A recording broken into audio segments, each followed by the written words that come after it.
आज freelancer show में हमने आज जिनका पॉडकास्ट किया वो एक एस्ट्रोलॉजर हैं, बाबा श्याम के भगत हैं।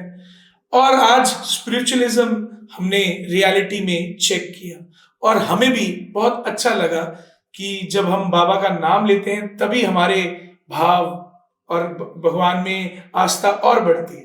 क्यों वैभव? बिल्कुल सही। और आज जब हम ये शूट कर रहे हैं तो इन नवरात्रों के दिनों में हमने शूट किया और बाबा की असीम कृपा से हमने बाबा के ऊपर कुछ बातें की है, बाबा के बारे में कुछ बातें की है। तो आज हमें ऐसा लगा भी अगर आप बहुत ज्यादा बिजी हैं, पूजा नहीं कर सकते, इतना टाइम नहीं है आपके पास, तो नाम जप से भी बहुत कुछ हो सकता है। तो आपसे फिर से वही रिक्वेस्ट है कि पॉडकास्ट बिल्कुल एंड तक जरूर देखना। पूरे पॉडकास्ट के अंदर पूरा ना सही 1 मिनट तो कोई आपको ऐसा लगेगा जो आपके दिल के अंदर लगेगा और आपको बहुत पसंद आएगा। हमने बहुत सारे रियलिटी टेस्ट भी लिए इस पॉडकास्ट में, आप देखिएगा।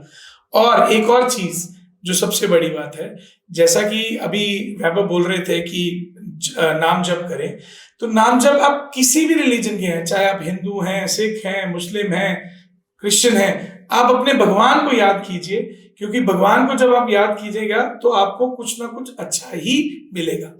तो हमारे जो ज्वेलरी पार्टनर हैं वो हैं दीपक ज्वेलर्स, 112-113 जवाहर मार्केट, और हमारे शो का नाम है द फ्रीलांसर शो। इसको सब्सक्राइब कीजिए और बेल आइकन के बटन को दबाते रहिए, क्योंकि हमारे नए नए पॉडकास्ट आते रहेंगे।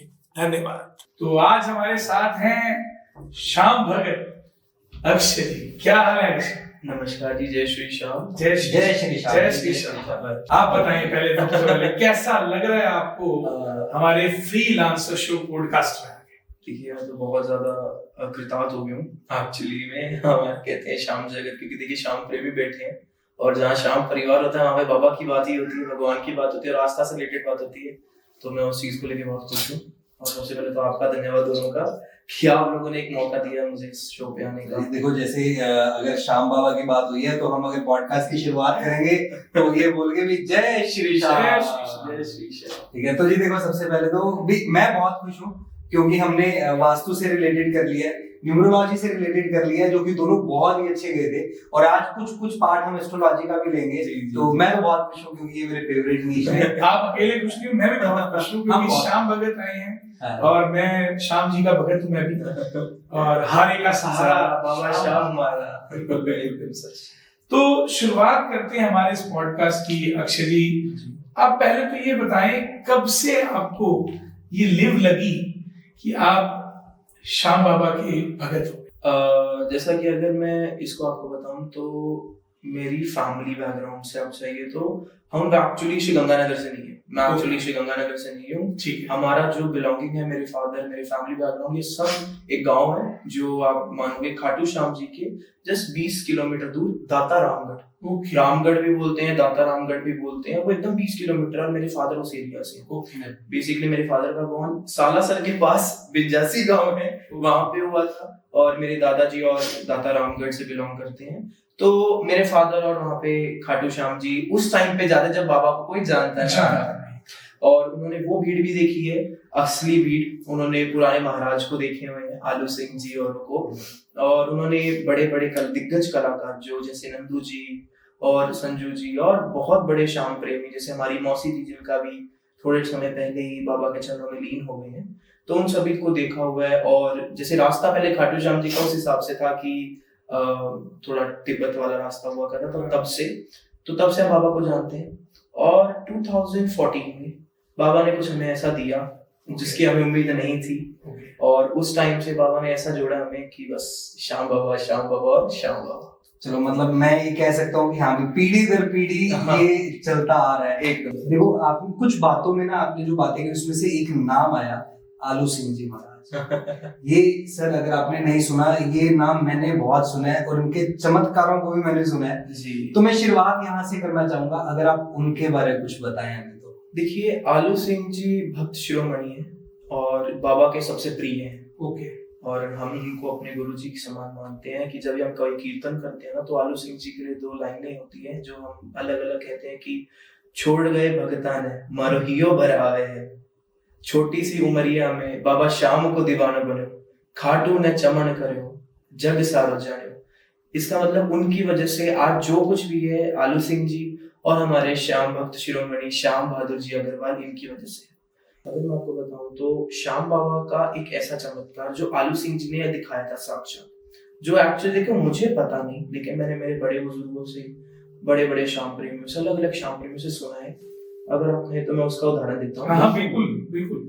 एक सिरसा में, इसारिया सिरसा में, यहाँ पे हरियाणा साइड में किसी सेठ ने आज से बहुत समय पहले बहुत बड़ा श्याम बाबा का भव्य कीर्तन करा था। ओके। और आप ये मानिए कि आज के जो कीर्तन है ना, वो कुछ नहीं है उस कीर्तन के आगे। ओके। तो आप ये समझो, जो इंसान अच्छा खासा पैसा लगाकर कीर्तन कर रहा है तो कितना रईस होगा, वो भी उस समय, उस समय। तो उनकी जवाई आलू सिंह जी को बुलाया, उनके जवाई ने थोड़ा मदिरा का सेवन कर शराब का सेवन करके दरबार में आकर बैठ गए। आलू सिंह जी बाबा के भक्त ऐसे थे जो एक भजन को 2-3 घंटे तक गाते थे, और जब तक फरियाद ना सुनी बाबा तो तब तक वो छोड़ते नहीं। सही है कि बाबा को खींचने वाले वही थे, कि भक्तों के बीच बिठाने वाले वही थे। तो जब उन्होंने देखा कि ये आदमी तो थोड़ा गलत है, तो उन्होंने हाथ जोड़कर बोला कि भाई तुम यहाँ से जाओ, इस दरबार की मर्यादा को भंग मत करो। अब जब ससुर को ये बात पता चलेगी तो वो तो जवाई की साइड ही बोलेगा ना। तो उसने कुछ टॉन्ट मारे, जैसा कि मैं जानता हूँ, सुना है हमने, आलू सिंह जी को बोला कि तुम कौन हो, क्या है। तो उन्होंने कुछ नहीं बोला, उस दरबार में हाथ को उठाया और बोला तू मेरा सहारा, मैं तेरा बेटा, और सेठ तू देखना तेरे साथ क्या होता है। और आज तक इतिहास गवाह है, उस सेठ का कोई नहीं जानता है क्या हुआ है, कि जो राजा था वो रंग हो गया है, कहाँ गया किसी को नहीं पता। ये उनकी भक्ति की ताकत मान लो, कि श्याम बाबा की ताकत मान लो। कि एक बचपन में एक सीरियल आता था कि वो आई थिंक शक्तिमान नहीं, वो जो इसमें डायलॉग था भक्ति ही शक्ति है। उसमें था हीरो। तो भक्ति ही शक्ति है, एक्चुअली में भक्ति में ही शक्ति है। बिल्कुल है, वो तो है।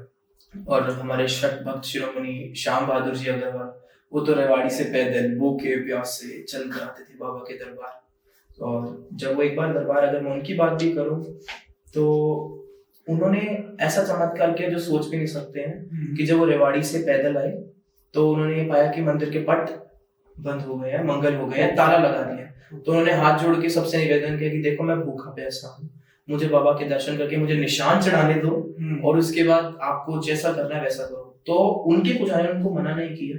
हमारे श्याम मंदिर के पुजारी तो इतने अच्छे हैं कि उन्होंने मना नहीं किया, लेकिन उन्होंने ये बोला कि भाई ये लो चाबी, आप खोलो।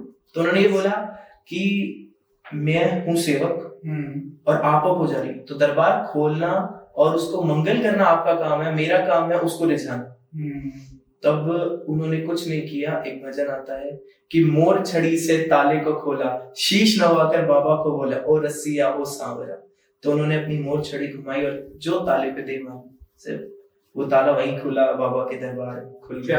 क्या ये मुझे जब से मैं अभी इनसे बात करने लगा हूँ, मुझे ऐसा एहसास हुआ है कि मैं एक भक्ति और उस ऑरा में चला गया।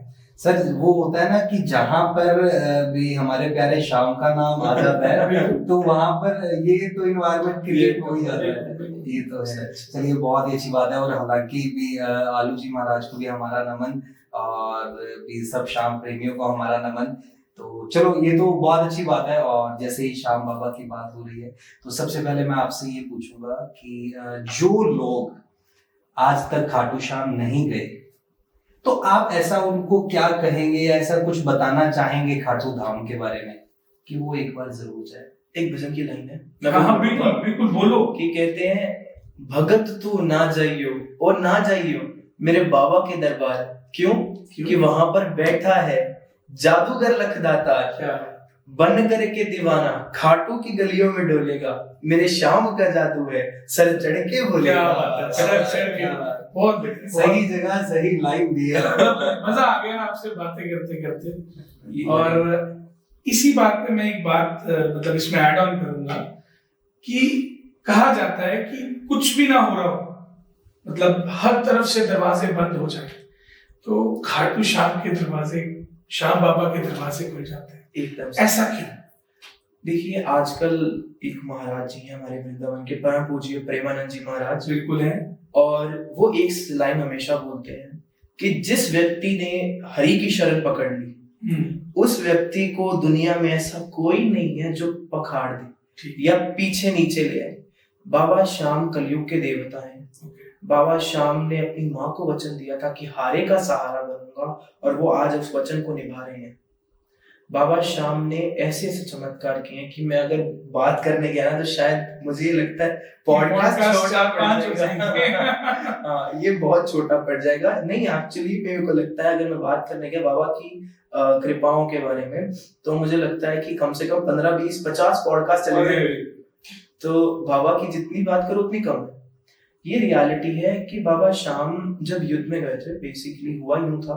बाबा श्याम की बैक स्टोरी इतनी है, अगर मैं शॉर्ट में बोलूं, कि उन्होंने देवी की पूजा करी, और देवी की पूजा करने के बाद उन्हें 3 बाण का एक शस्त्र मिला। पहला बाण, उसको आप ये मान सकते हैं, वो हर एक इंसान को गिन देता है। ठीक है, 100 की भीड़ है, 100 को नष्ट करना है, तो उन सब पे एक टारगेट डाल देगा, डॉट डॉट डॉट डॉट। दूसरा बाण उन सब को मार देगा। और तीसरा बाण, जिसको कहते हैं कि कभी चलना नहीं चाहिए, और वो चलेगा तो सिर्फ कलयुग के अंत में, क्योंकि वो पूरे सृष्टि का संहार कर सकता है। तो ये बाबा तो सिर्फ एक ही बाण पुरानी है, वैसे तो भजन है कि खाटू श्याम अलबेलो है, तो बाबा सिर्फ एक ही बाण पुरानी है, मतलब एक ही बाण में उन्होंने पूरी कहानी रच दी है। तो जब कृष्ण ने उनकी परीक्षा ली तो उन्होंने पाया कि उन्होंने क्या किया कि मैं देखता हूँ क्या कर सकता है। तो उन्होंने एक पत्ते को अपने पैरों के नीचे रख दिया, और सभी एक पेड़ को बोला कि तुम इसको लक्ष्य बनाओ। सभी पेड़ पे अपना एक छाप छोड़ दी, और फिर उसके बाद जिस पत्ते के ऊपर उन्होंने पैर रखा था, वो बाण उस पैर के आसपास गोल गोल घूमने लगा। तो बर्बरीक, बाबा श्याम का ओरिजिनल नाम बर्बरीक है। तो उन्होंने बोला कि ब्राह्मण के वेश में थे कृष्ण। ब्राह्मण देव, आप पैर जितना मर्जी छिपा लीजिए अपने पैर के नीचे पत्ते को, ये उसको छोड़ेगा नहीं। तो कृष्ण ने ये सोचा कि भाई अगर ये युद्ध में उतर गया ना तो युद्ध कभी खत्म नहीं होगा, क्योंकि हारे का सहारा। आज पांडव हार रहे हैं तो आज इन तरफ आ जाओगे, कल कौरव हारेंगे तो इस तरफ आ जाओगे, फिर परसों ये होगा। तो ये चीज तो लाइफ लॉन्ग चलती रहेगी। और हम भी जानते हैं कितना ही नरसंहार हुआ था, कितने ही लोग मरे थे, कितने ही हजारों करोड़ों लोगों की मौत हुई थी। आज भी कुरुक्षेत्र की भूमि में, आई गेस मैंने यूट्यूब पे या गूगल पे देखा था कि कुछ जगह लाल है, कुछ जगह लाल है। तो कितना ही हुआ था, तो हम सोच भी नहीं सकते कि बाबा के आने के बाद कितना हो जाता। तो कृष्ण ने उनसे शीश का दान मांगा। अब शीश का दान भी किस हिसाब से मांगा कि मुझे तो काली को, रणचंडी को, काली माँ का एक स्वरूप है रणचंडी, उनको भेंट स्वरूप में मुझे बलि चढ़ानी है, और उनको मुझे उपहार देना है। बलि नहीं कह सकते, माफी चाहूंगा, मुझे उनको उपहार देना है। तो उन्होंने कहा कि सिर्फ 3 व्यक्ति हैं ऐसे जिनकी हम बलि मतलब उपहार दे सकते हैं। तो वो 3 व्यक्ति थे, या तो अर्जुन स्वयं, या मेरे कृष्ण, या बर्बरीक तुम। तो अब अर्जुन तो बर्बरीक के दादाजी, आपको शायद पता नहीं होगा, लेकिन अर्जुन बर्बरीक के दादाजी हैं। अर्जुन के भाई, बड़े भाई भीम के पोते हैं बर्बरीक। श्याम बाबा भीम के पोते हैं। भीम के पुत्र घटोत्कच के पुत्र बर्बरीक। तो ये पांडव कुल, यानी पांडव कुल अवतार बड़ो अलबेलो है, ये पांडव के कुल के हैं। और तब उन्होंने बोला कि मैं मेरे दादा की बलि नहीं, मतलब उनकी मैं भेंट नहीं जाने दे सकता। आप तो मेरे दादा के दोस्त हैं, उनके साथ हैं, तो आपके भी नहीं, मेरा कोई काम ही नहीं है। 14 वर्ष का 15 वर्ष का बालक को मेरा कोई काम नहीं है, बट मेरी एक इच्छा है कि आप मुझे सिर्फ युद्ध देखना है। तो उन्होंने अपने शीश का दान दिया, और ऊपर चोटी पर शीश को विराज करवाकर अमृतपान बाबा ने करवाया। कृष्ण ने अमृतपान करवाकर उनको युद्ध दिखाया। युद्ध देखने का हम भी जानते हैं भैया, सर आप दोनों जानते हो इस बात को, कि अब मुझे कोई चीज मिल गई, हम 3 बैठे हैं, मुझे कोई चीज मिल गई, हम तीनों में आपस में बट गई, तो मैं बोलूंगा भाई मेरी वजह से हुआ ये। आप बोलोगे मेरी वजह से, मैंने उस क्लाइंट से बात ना करी होती तो वो होता ना। आप कहोगे भाई मेरी सबसे ज्यादा इसमें हुआ है, मैंने रोल दिया है। तो सबके मन में अहंकार आया। कृष्ण अहंकार से हमेशा दूर है। तो कृष्ण ने बोला कि चले, एक इंसान है जो हमें सच बताएगा। जब वह बर्बरीक के पास पहुंचे तो उन्होंने बस इतना पूछा, बर्बरीक मुझे सत्य बताओ। तो उन्होंने बोला कि सब लोग कुछ नहीं कर रहे थे, सब खड़े थे, मैंने सिर्फ 2 चीज देखी थी, एक मेरे कृष्ण का सुदर्शन, और मैंने देखा द्रौपदी दादी को काली माँ के रूप में।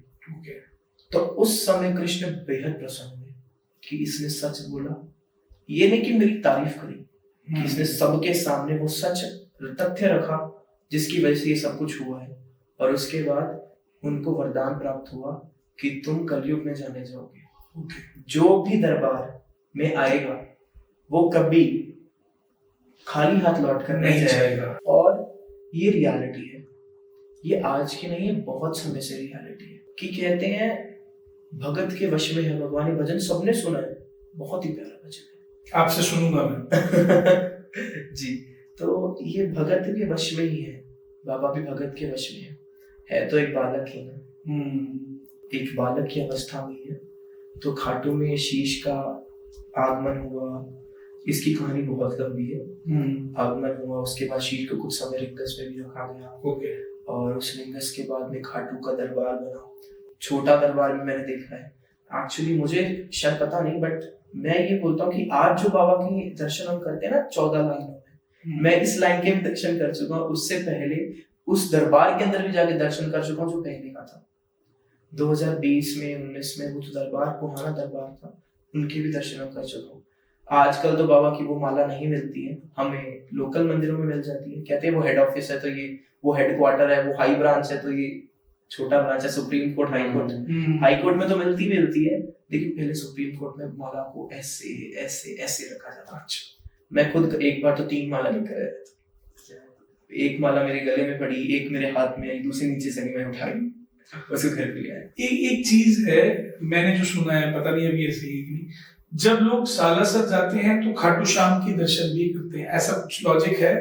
देखिए दोनों हाल के सहारे, देखिए सालासर बालाजी, मैं अगर उनकी बात करूं तो सालासर बालाजी का जो आविर्भाव हुआ था वो मोहनदास जी की वजह से हुआ था। कानी बाई उनकी बहन, वो उनके घर में थे, बजरंगबली के बहुत अनन्य भक्त, ठीक है, जो मोहनदास जी थे। तो उन्होंने देखा एक दिन कानी बाई का, एक्चुअली उन्होंने जब शादी करी, मुझे उनका ध्यान नहीं है, लेकिन कानी बाई की जो शादी हुई थी वो हुई थी सालासर में। और उनके जो कानी बाई के पुत्र प्राप्ति होने के बाद में, जो कानी बाई के हस्बैंड थे, जो उनके पति थे, उनका निधन हो गया था। तो इस वजह से भाई ने अपनी बहन के प्रति ड्यूटी समझी कि मेरी बहन का कोई सहारा नहीं है, तो मुझे जाना चाहिए। ठीक है। और कहते हैं कि कानी बाई ने उन्होंने मोहनदास जी का रिश्ता भी देखा था। तो मोहनदास जी ने भविष्यवाणी करी थी कि जिस घर में तुम शगुन लेकर जा रही हो वो लड़की खत्म हो जाएगी। और ये ही हुआ। देखिए मैंने ही सुना है, मैं अगर ऐसा नहीं है तो मैं बहुत माफी चाहूंगा, लेकिन मैंने जो सच में सुना है, इस बारे में मैंने पढ़ा है, और जो लोग बड़े बुजुर्ग को सुनता है, मैं सिर्फ उसी बात, उसी तथ्य को रख रहा हूँ। अगर किसी की भावना को ठेस पहुंचे तो मैं देखो हाथ जोड़ के माफी मांगू। देखो आपका बच्चा हूं मैं, सबसे बड़ी बात कि अब देखो गलती मांगने से ही सही रहता है। तो बात ऐसा है कि कहते हैं कि ये हुआ था। और फिर बजरंगबली भिक्षा मांगने आते थे, एक साधु के वेश में आते थे। तो कानी बाई ने बहुत बार देखा, फिर एक बार उन्होंने ठान ली मोहनदास जी ने कि अब अगली बार तो मैं जाऊं। जिस दिन गए उन्होंने पैर पकड़े कि मुझे तो तुमसे, मुझे तुम चाहिए, मुझे सिर्फ तुम चाहिए, मुझे सिर्फ तुम ही चाहिए। और उसके बाद में बजरंगबली की जो मूर्ति है उसका एक ठाकुर के यहाँ पर आविर्भाव हुआ था। ठाकुर के सपने में आए थे कि ये मूर्ति मोहनदास को बिलोंग करती है, उनको देख रहा हूँ। उनका भव्य मंदिर बना, आई गेस 1800 समथिंग में बना था उनका मंदिर, सालासर बालाजी का। 200-250 साल पुरानी बात है। तो अब देख लो, लोग कहते हैं कलयुग। क्या कलयुग है? क्या कलयुग है? इंसान के मन में कलयुग है। क्योंकि कलयुग उसे बोला जाता है जब इंसान हर चीज को गलत कर रहा है। आज मैं आपके सामने बैठा हूँ, अभी मानो मैं यहाँ पे धर्म की बातें कर रहा हूँ, बाहर जाकर उल्टे सीधे आचरण करूंगा, उससे कलयुग बोलेंगे। ये चीज नहीं होती है कि मैं यहाँ बैठा हूँ और आधे घंटे बाद आप मुझे मिलते हो, मैं मंदिर में मिलूंगा ना, तो वो कलयुग क्यों है? कलयुग एक समय है, जरूर समय है, लेकिन ये उस इंसान के ऊपर डिपेंड करना है कि उसने उस कलयुग में आना है कि नहीं आना है। क्योंकि उसने वो आचरण अपनाया है या नहीं अपनाया। एक्चुअली मैंने ना गूगल पे रिसर्च किया था, आप भी चेक पढ़ लेना। कहते हैं कि जो कलयुग की स्टार्टिंग है 18 फरवरी 3102 बीसी में हुई है। 3102 बीसी में हुई है। एक्चुअली मुझे देखो थोड़ा हाँ, हो सकता है कि आगे पीछे हो सकता है, बट मैंने कहीं पढ़ा था कि 18 या 16 फरवरी के ये कहते हैं कि इसी दिन ही श्री कृष्ण ने अपना देह त्याग किया था। और देह त्याग के बाद ही राजा परीक्षित पे कली का जो हुआ था, वास हुआ था या फिर वश में हुआ था, वो सब हुआ था। तो ये दिन माना जाता है कलयुग की स्टार्टिंग। तो 5000 वर्ष को ट्रांजिशन पीरियड बोला जाता है। ओके। इस ट्रांजिशन पीरियड में क्या होता है, गोल्डन पीरियड होता है जिसमें जो भक्ति का स्लोप ये होता है। अच्छा, ये आप ये समझो। और फिर आएगा असली कलयुग, फिर आएगा असली कलयुग। अब आप ये समझो कि अगर आप कैलकुलेट करो ना, तो अराउंड मेरे हिसाब से 2-2.5 हजार साल तो निकल चुके, 2-2.5-3 हजार साल निकल चुके हैं। तो हम उस पीरियड में है इस श्लोक में कि अभी मतलब कलयुग आने वाला है आपके अकॉर्डिंग। जब जिस दिन नीचे आएगा ना, उस दिन आप देखना उसे कलयुग बोलूंगा। ठीक है, तब तक तो चलो पता नहीं हम कहाँ होंगे, सही बात है, हमें तो पता नहीं हम कहाँ होंगे, लेकिन ये है कलयुग की सच्चाई। मतलब जो लोग कहते हैं कि सच्ची में घोर कलयुग आ गया है, ये अभी नहीं आया। ये तो अभी तो बहुत पड़ा, कलयुग तो बहुत, मतलब हम देख भी ना पाए ऐसा होने। कहते हैं आज हमारी उम्र, आइडियल उम्र क्या है आप बताओ? मतलब कब तक जी सकते हैं? 60-70। कहते हैं कलयुग के अंत में एक इंसान की उम्र सिर्फ 12 वर्ष रह जाएगी। अरे 12 वर्ष, आप ये समझो कि आज 12 साल का बच्चा कितना होता है, इतना सा। लेकिन उस 12 वर्ष में उसके बच्चे होंगे, वो दादा बनेगा, वो मौत के कगार पे होगा। ये है, तभी तो कल की का अवतार होगा ना। ठीक है। ये कहा जाता है कि कलयुग में 12 वर्ष की आयु रह जाएगी, बच्चे बौने हो जाएंगे। अच्छा, हाँ, बौने हो जाएंगे, छोटी हाइट हो जाएगी, लोगों को समझ नहीं आएगा क्या होगा, भूखमरी होगी, हर जगह तहस नहस। आपने कल की मूवी देखी है? कल की मूवी मैंने सुना हुआ है। हाँ, आप अगर उसको देखोगे ना, तो उसमें एग्जैक्ट तो नहीं, लेकिन आप देखो तो उसका एनवायरनमेंट एकदम एग्जैक्ट सेम है। गंगा भी सूख जाएगी। अच्छा, गंगा फिर से श्री हरि के पास चली जाएगी। हरि चरणों से गंगा, हरि के चरणों से निकल के ब्रह्मा के कमंडल में रहकर फिर हमारे शिव की जटाओं से निकल गया। चलिए, अब जैसे हमें ये पता है कि आप चलो श्याम प्रेमी तो हैं ही हैं, और साथ साथ सर मैं आपको ये बताऊं, ये लाल किताब और एस्ट्रोलॉजी भी उनकी भी शिक्षा ली है इन्होंने, तो उनके भी एक्सपर्ट कह सकते हैं हम उन्हें। तो अगर आप एस्ट्रोलॉजी के बारे में जानते हैं तो हमें थोड़ा बताएं कि क्या भविष्य है हम दोनों का पहले। एस्ट्रोलॉजी क्या है? जैसे हमने न्यूमरोलॉजी भी किया जी, तो न्यूमरोलॉजी क्या है, एस्ट्रोलॉजी क्या डिफरेंस क्या है? देखिए, जो पेट का डॉक्टर होता है ना, वो ये बोलता है कि पेट सही होगा तो दिमाग सही रहेगा। दांत का डॉक्टर बोलेगा दांत सही होगा तो दिमाग सही रहेगा। हालांकि डॉक्टर सब है ना। हड्डियों का डॉक्टर क्या बोलता है, भैया तुम्हारी हड्डी मजबूत होनी चाहिए तभी शरीर चलेगा। हर डॉक्टर अपनी ही फील्ड को हाई करता है। ठीक है। आप ये मानो एस्ट्रोलॉजी गहरा समुद्र है। गहरा समुद्र मान लो, या एक पेड़ मान लो, एक ऐसा पेड़ जिसकी आपको ये नहीं पता शाखाएं कहां तक जा रही है, जिसकी रूट्स आपको पता ही नहीं है, देख नहीं सकते, आपको पता है रूट्स तो हैं इसकी, लेकिन ये नहीं पता कहां तक जा रही है। वो 1 किलोमीटर भी हो सकती है और अनंत किलोमीटर भी हो सकता है। एस्ट्रोलॉजी वो है। एस्ट्रोलॉजी को आप ये मानो कि हम यहाँ बैठे हैं, इस ब्रह्मांड से लेकर दूसरे ब्रह्मांड के बीच में एक लिंक है। ओके। जो दोनों के बीच में एक लिंक क्रिएट करता है। हम उस लिंक के जरिए इंसान को ये बता सकते हैं कि क्या हो रहा है, क्या हो सकता है, और आने वाला समय कैसा होगा। बेसिकली प्रेडिक्शंस कर सकते हैं, assumptions जी, यही आप कहना चाह रहे हैं जी। नहीं तो एस्ट्रोलॉजी का पार्ट है न्यूमरोलॉजी? जी, एस्ट्रोलॉजी का पार्ट है न्यूमरोलॉजी। न्यूमरोलॉजी, वास्तु, और आप आजकल देखो सिग्नेचर भी आते हैं कि सिग्नेचर किसी की पर्सनालिटी बताते हैं। हाँ जी, ये सब एस्ट्रोलॉजी के छोटे छोटे तथ्य हैं। इतना छोटा पार्ट है कि ये मैं एस्ट्रोलॉजी का 1% मानूंगा। ओके। एस्ट्रोलॉजी बहुत बड़ी चीज है सर, बहुत बड़ी चीज, बहुत वास्ट है, बहुत वास्ट है। इंसान की उम्र खत्म हो जाएगी, ये खत्म नहीं होने वाली। चलो फिर मैं वही लाइव टेस्ट ही लूंगा, हम दोनों की बताओ हमारा फ्रीलांसर शो कितना आगे जाएगा। एस्ट्रोलॉजी में मुझे लगता है वो कुंडली वगैरह अच्छा, वो कुंडली क्रिएट करते जी। तो आप मुझे अपनी कुंडली बता दीजिए। मेरी 1 जुलाई है, 1997 है, एंड मेरा जो जन्म हुआ है 7:15 बजे सुबह। नॉर्मल अगर असम्पशन दूं आपके लाइफ के बारे में, तो मैं ये समझ सकता हूँ कि आपका मर्क्यूरी एंड सन, आइडियल से अगर मैं बताऊं, मर्क्यूरी एंड सन साथ में है, तो आपके डिसीजन मेकिंग में प्रॉब्लम आती है। डिसीजन मेकिंग में बहुत प्रॉब्लम्स आ जाती है, लेकिन एट टाइम डिसीजन सही भी मिलते हैं। आप ये मानो आपका यूरेनस, नेपच्यून एंड जुपिटर, ये तीनों एक साथ बैठे हैं। अब ये तीनों ऐसे हैं कि इनके अंदर जुपिटर महान है। क्यों? घर के दादाजी।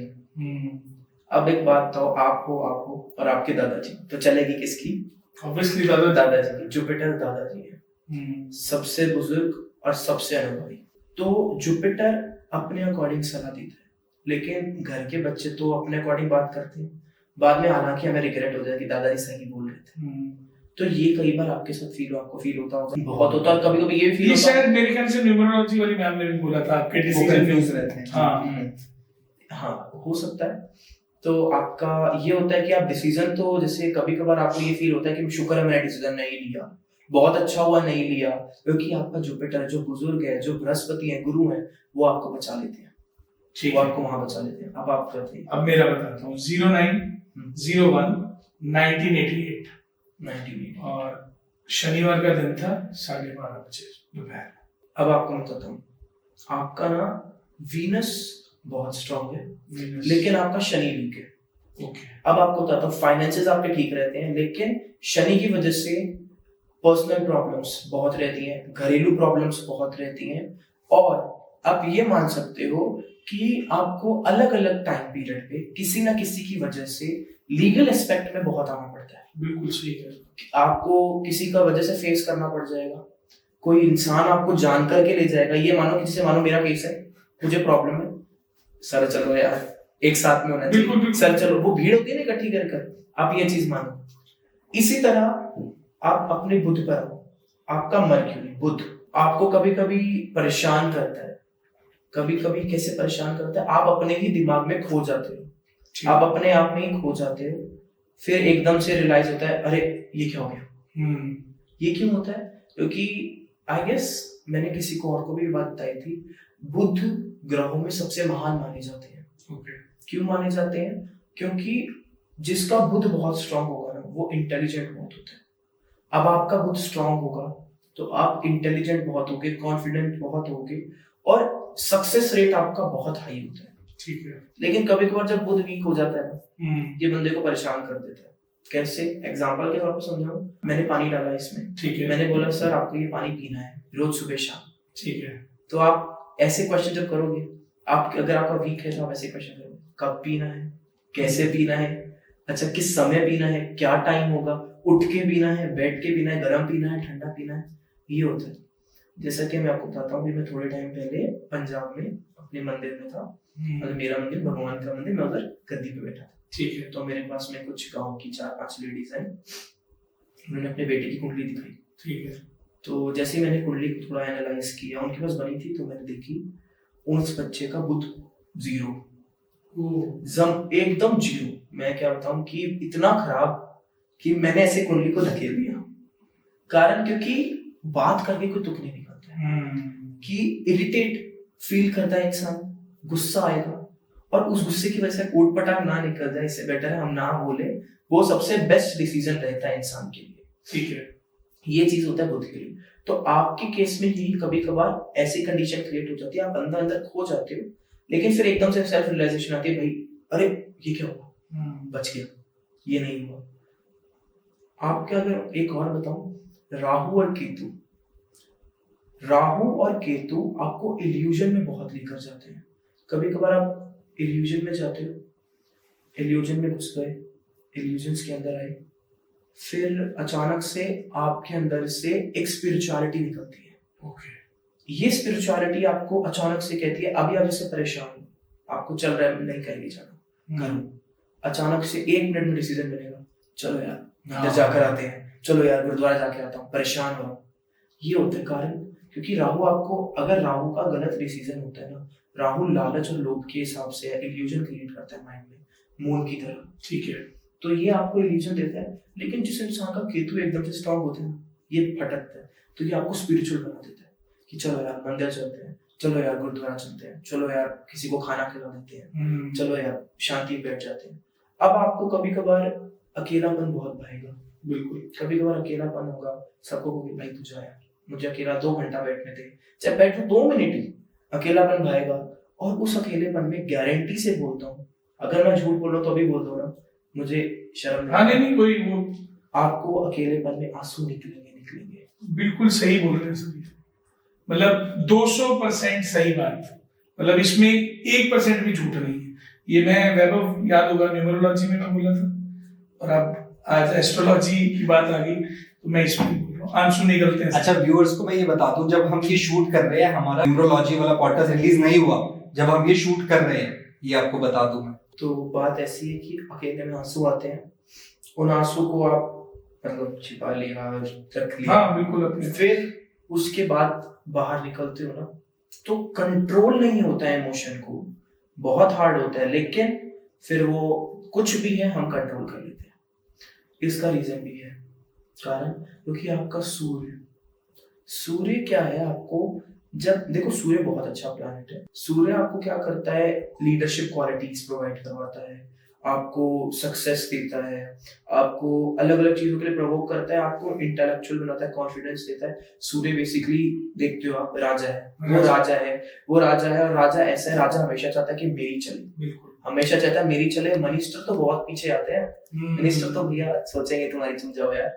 तो बात इस तरह है कि सूर्य आपको ये कहता है, सूर्य जब आपको कभी कभार इधर उधर आपको दिखता है ना, तो आप कहते हो यार मेरे साथ क्या हो रहा है, क्योंकि देखो सूर्य और शनि की बनती नहीं है। आपको मैंने जैसे बोला शनि को परेशान करता है, सूर्य की भी नहीं बनती, शनि की भी नहीं बनती, बाप बेटे हैं दोनों हालांकि। ये सबसे बड़ी बात है। तो हमारे जो परम पूज्य प्रेमानंद जी महाराज जी हैं, वो ये कहते हैं कि अगर आप कुछ नहीं कर सकते ना तो नाम जप करो, दिन में एक बार, सुबह शाम, उठते बैठते कोई भी एक टाइम नाम जप जरूर करो, कि उस नाम जप की कीमत जो है ना वो आज नहीं पता चलेगी, लेकिन आफ्टर लाइफ जिसे हम कहते हैं ना, वहां पे हमें जरूर मिलेगी। अब इसका रीजन कैसे है कि एक छोटी सी स्टोरी है। कहते हैं कि एक इंसान ने पूरी जिंदगी कभी नाम जप नहीं किया, कुछ नहीं किया, कभी कोई भक्ति नहीं करी, कुछ नहीं किया, लेकिन मरने से पहले एक टाइम बोला हे राम। वो हमारा एक्सप्लेनेशन मान लो या बस ऐसे ही उसने बोला हे राम और चल पड़ा। तो जब पहुंचा तो यमराज जी बोले कि तूने तो कुछ जिंदगी में किया नहीं है तो चल नरक। क्या नहीं, मैंने एक काम अच्छा किया है। कि क्या मैंने राम का नाम लिया एक बार। फिर कहते कि भाई अगर तू 1000 बार लेता तो मुझे उसका फल पता है, करोड़ों बार लेता तो पता है, अरबों बार लेता है, पूरा दिन लेता तो मुझे पता है, अब एक बार का तो मुझे पता ही नहीं फल क्या है। तो वो कहते हैं कि चलो ब्रह्मदेव से पूछ के आते हैं क्या है। ब्रह्मदेव के पास गए, ब्रह्मदेव ने हाथ खड़े कर दिए कि मुझे भी नहीं मालूम। नारद जी उधर ही थे तो नारद जी से पूछा, तो नारद जी फिर एक टॉन्ट वे में या फिर कैसे बोलते हैं कि हाँ कि भाई अगर मुझे पता होता तो मैं एक ही बार लेता ना, मैं पूरा दिन नारायण नारायण क्यों करता, हर जगह नारायण नारायण क्यों करता, मैं तो एक बार ही नाम लेता और निकल लेता, बच जाता। तो कहते किसी के पास जवाब नहीं है तो चलते हैं भोले भंडारी के पास। तो शिव के पास जाते हैं, शिव के पास गए तो शिव भी बोलते हैं भाई मुझे आइडिया नहीं है, मुझे पता नहीं। तो कहते चलो जी, लास्ट अब बचते हैं हमारे पास में हमारे देव के मूल जो है विष्णु जी नारायण। तो हरि के पास चलते हैं। तो जैसे ही वो हरि के पास जाते हैं, वैकुंठ के सप्त द्वार कहते हैं बहुत कम लोगों को नसीब होता है। सबकी ये तमन्ना होती है, जो हरि उपासक हैं, जो वैष्णव है ना, सबकी एक तमन्ना होती है कि मुझे तो वैकुंठ में स्थान मिल जाए, मुझे तो वैकुंठ में स्थान मिल जाए। तो वो जब वैकुंठ जाते हैं, दर्शन से ही ना वैकुंठ का दिल, बस बता नहीं सकता हूँ मैं, कि मन प्रफुल्लित हो जाता है। तो उस समय जैसे वो वहाँ पहुँचते हैं तो वहाँ पे हमारे क्षीर सागर में नाग की शैया पे विष्णु जी को लेटे हुए माँ लक्ष्मी के दर्शन कर सब कृतार्थ हो जाते हैं। हम तो आजकल फोटो देखकर हो जाते हैं, तो वो तो ओरिजिनल दर्शन है।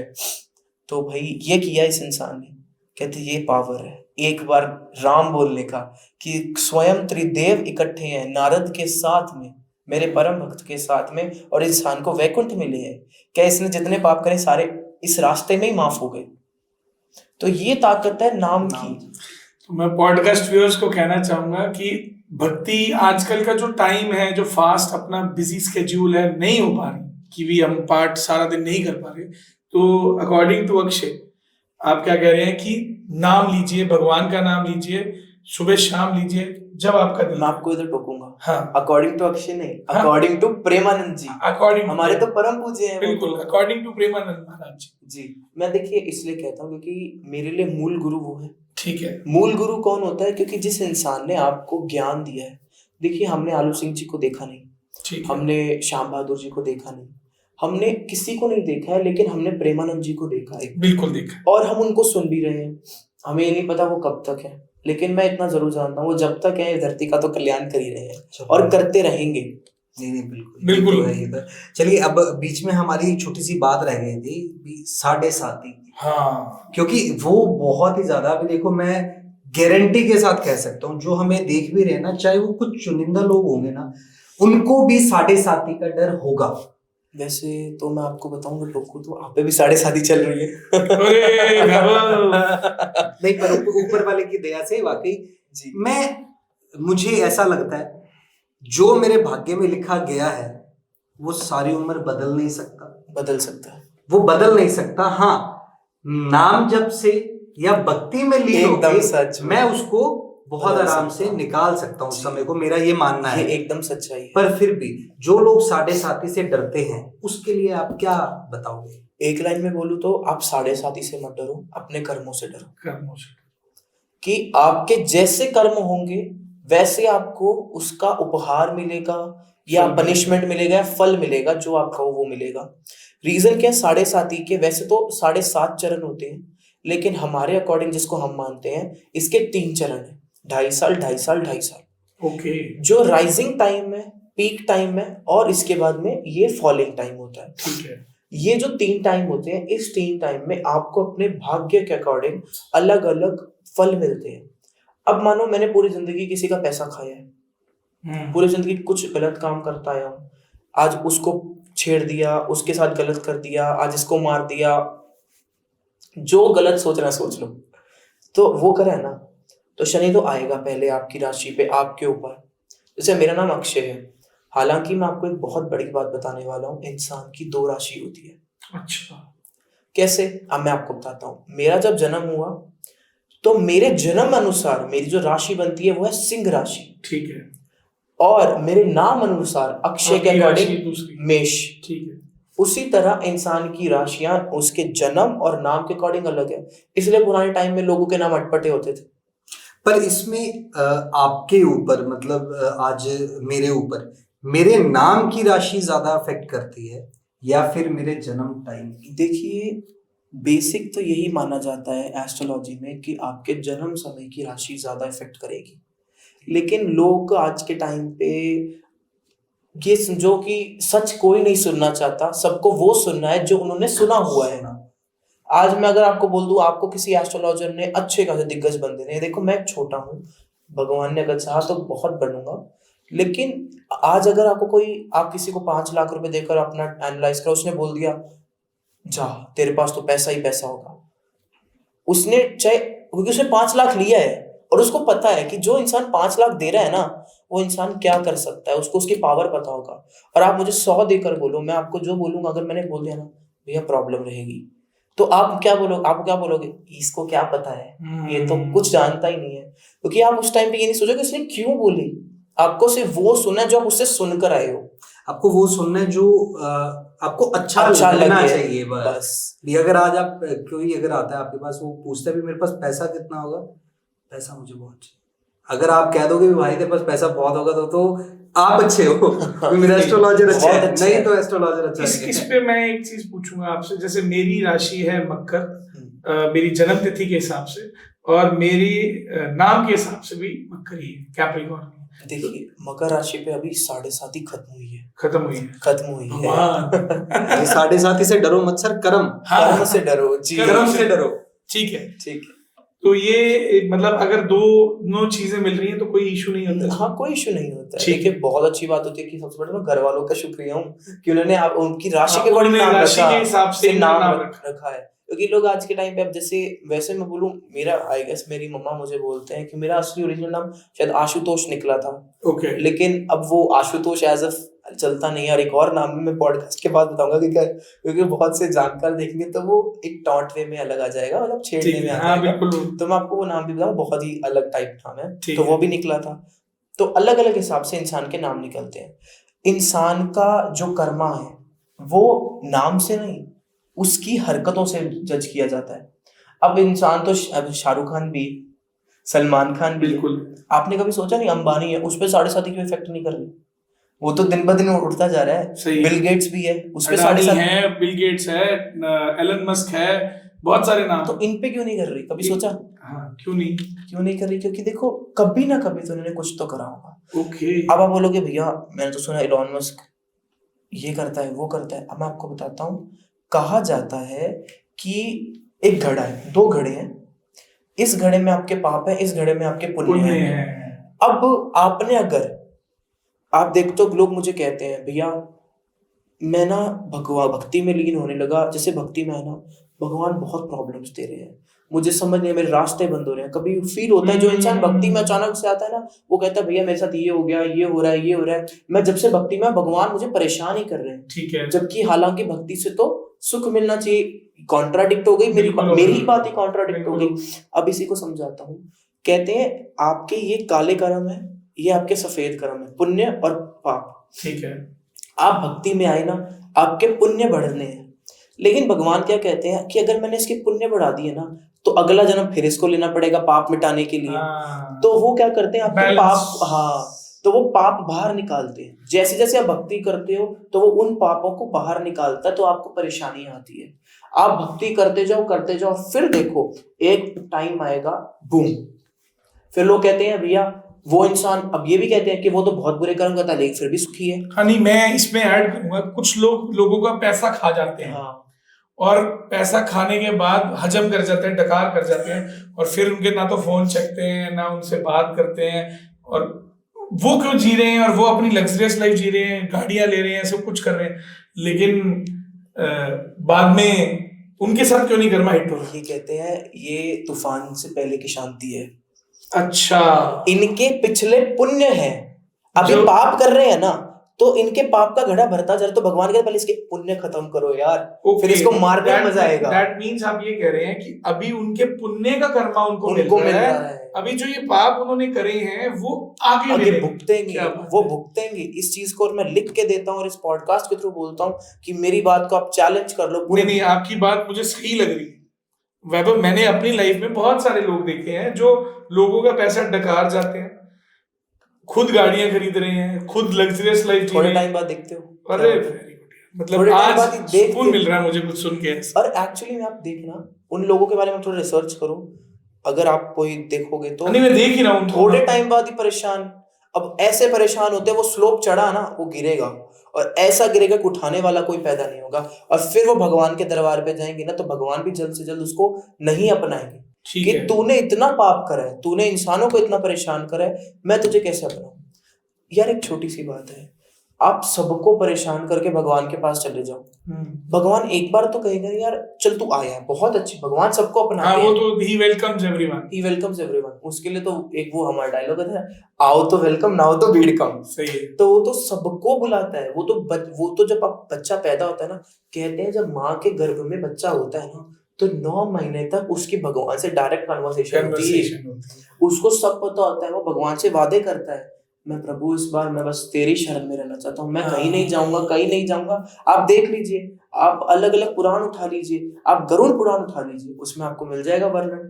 और जब वो दुनिया में आता है उसके बाद फिर वो वही पाप करने शुरू। वो हवा ऐसी है, हवा ऐसी है। कहते हैं कि बच्चे को, आपको कभी कभी ना पास्ट कर्मा, किसी को, कई लोग होते हैं कि किसी का सिक्स्थ सेंस मिलता है, इंसान को पास्ट कर्मा देखने को मिलता है उसके, मतलब पुरानी जो पिछले एक हल्का कभी कभी होता है फील कि ये चीज क्या है, अजीब सा फील होता है कि पहले हम किसी और को फील करते हैं।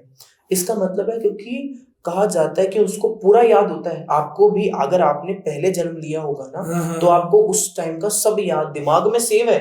लेकिन वो डाटा क्यों इरेज हो गया? क्योंकि जैसे ही आपने जन्म लिया, इस जगह की आपको जैसे ही हवा लगी, धरती की, मृत्यु लोक की जैसे ही हवा लगी, आप सब भूल गए।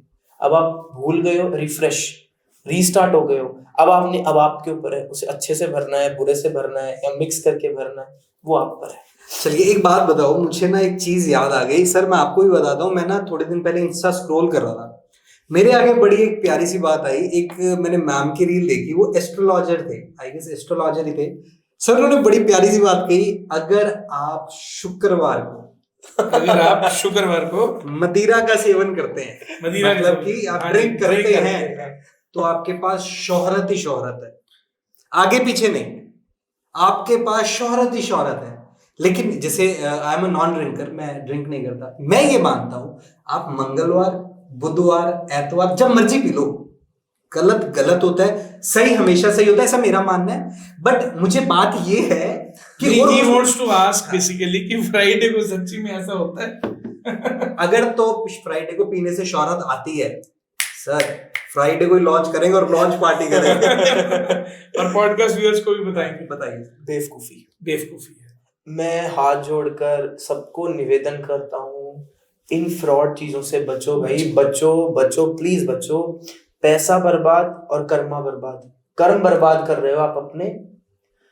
दारू क्या है, मदिरा कुछ नहीं है, अरे इतना बेकार है। लोग कहते हैं दारू पियो भाई, दारू पीने से क्या होता है, मैं आपको बताता हूँ। आपने जैसे नाम लिया, मैं इस पे भी आऊंगा। एक और है, मैं नाम ही लूंगा उनका, मुझे डर नहीं लगता है। अगर मैं तो चाहूँ वो मेरी ये देखें और वो आए मेरे पास में पूछने के लिए, आई वांट दैट, और मैं उनसे डिबेट करने को रेडी बैठा हूँ। डॉक्टर वाई राखी, आप देख लीजिए, उनकी वीडियो भी I guess I do have, तो मैं आपको दिखाऊंगा। वो कहती है मदिरा को मदिरा मत बोलो, उसको सोमरस बोलो। डॉक्टर वाई राखी, शायद उन्हीं का ही मैंने देखा, शायद, I am not sure, I don't know, वो अलग है। क्या पता उनका कोई अल्कोहल वाले ब्रांड से टाई अप होगा आई गेस। वो कहते हैं मदिरा को मदिरा मत बोलो, सोमरस बोलो। बेवकूफी है। सोमरस मैं आपको बताता हूँ, आप एक काम कीजिए, आपको नहीं जानकारी तो ऋग्वेद, हमारे गोवर्धन मठ के निश्चलानंद जी, स्वामी निश्चलानंद जी, उनके पास है, पूरी ओडिशा में आप जाइए, ठीक है, उनके पास जाके एक बार जाके पूछ के आओ, वही आपको बता देंगे। अगर आप गूगल पे सर्च नहीं कर सकते, लोग ढूंढने कहाँ बैठेंगे, आप जाओ उनके पास, उनको पूछ के आओ ऋग्वेद में सोम पौधे का जिक्र है कि नहीं। सोमरस वो पौधा है जिसको मिक्स करके उसके अंदर बहुत ही रेयर स्पाइसेस, दूध, दही डालकर मिक्स कर उसको रेडी कर देवताओं को दिया जाता है। वो देवता पीते हैं, उससे पावर इंक्रीज होती है, इंटेलिजेंट इंक्रीज होती है। मतलब वो मदिरा और सोमरस आर टू डिफरेंट थिंग्स। वो कहती है कि सोमरस बोलिए। अब यार तुम सोमरस कैसे बोल सकते हो उसको? जो चीज एकदम प्योर है, जो भगवान पी रहे हैं, जिससे ताकत मिल रही है, मदिरा से कौन सी ताकत मिलती है भाई? चलो आपने ये मेरा मिथ तो दूर कर दिया। मेरा उस तरफ जाने का एक जरिया था, वो भी आपने That's great, बट ये हमें भी बहुत ही अच्छा लगा। ठीक है, अब एंडिंग करेंगे इस पॉडकास्ट की, लेकिन जब तक आपसे भजन नहीं सुनेंगे तब तक और भजन भी कौन सा सुनेंगे? या तो आपका कोई ऐसा जो हमारे तार भी भगवान से, बिल्कुल, हम जुड़ना चाहते हैं भगवान से, लीन होना चाहते हैं, मगन होना चाहते हैं। देखिए, बहुत ही प्यारा भजन है कि ओ खाटू वाली शाम तेरा सच्चा दरबार है, खाटू वाली शाम तेरा सच्चा दरबार है, तेरी जय जयकार बाबा, तेरी जय जयकार है। ओ भगतों की खातिर कलयुग में आया, ओ दरबार अपना खाटू लगाया, ओ अपने भगतों के लिए हरदम तैयार है, अपने भगतों के लिए हरदम तैयार है, तेरी जय जयकार बाबा, तेरी जय जयकार है। वाह भाई वाह, बहुत ही बढ़िया, बहुत ही बढ़िया। हालांकि हमारा बहुत मन था कि हम ऐसा स्पिरिचुअल पॉडकास्ट करें, ताकि हमें भी होता ना, भी देखो वैसे पूजा पाठ वाकई थोड़ा सा नहीं किया जाता, स्केड्यूल्स थोड़े से ऐसे हैं और टाइम निकालना पड़ता है, ये भी सच है। बट आज आपके साथ भी हमने भी बाबा का नाम ले लिया, तो पुण्य थोड़ा सा हमने भी खट लिया। हमारा बहुत मन था, और साथ ही साथ नवरात्रों का भी है, तो उन दिनों में हमने इतना अच्छा भी पाया है, तो बहुत बढ़िया। और बहुत ही अच्छा लगा आपके साथ ये पॉडकास्ट करके। तो हम पूरी उम्मीद करते हैं कि हम एक नया सेशन, एक और पॉडकास्ट आपके साथ जरूर करेंगे आगे आने वाले फ्यूचर में। अगर आप कुछ व्यूअर्स को कहना चाहें तो प्लीज। देखिए, मैं बस इतना कहना चाहूंगा, ऑनलाइन एस्ट्रोलॉजी से बचो। हाँ, ऑनलाइन एस्ट्रोलॉजी से जितना बच सकते हो उतना बचो, बिकॉज एक लाइन कहते हैं, जो दिखता है वही बिकता है। बिल्कुल सही है। और यही होना चाहिए। आपके सामने जो रियलिटी रखे उसके पास जाओ, ना कि वो जो आपको पसंद आए, क्योंकि आज आपको वो चीज पसंद आएगी, कल आप उस इंसान को गालियां दोगे, उससे ना केवल उसकी मान मर्यादा प्रतिष्ठा खराब होगी, आपकी भी होगी। इसलिए वो चीज देखो जो चीज सबसे अच्छी है, वो चीज समझो जो आप समझ सकते हो, और रियलिटी के लिए हमेशा रेडी रहो। मेरा तो यही मानना है। और भगवान का नाम लो भाई, बिल्कुल। जितना हो सके भगवान का नाम लो। नहीं ले सकते तो नाम जप करो, वृंदावन जाओ, खाटू जाओ और देख के चमत्कार देख के। बिल्कुल। चलो जी, जय श्री श्याम, जय श्री जय श्याम। माता दी। जय माता।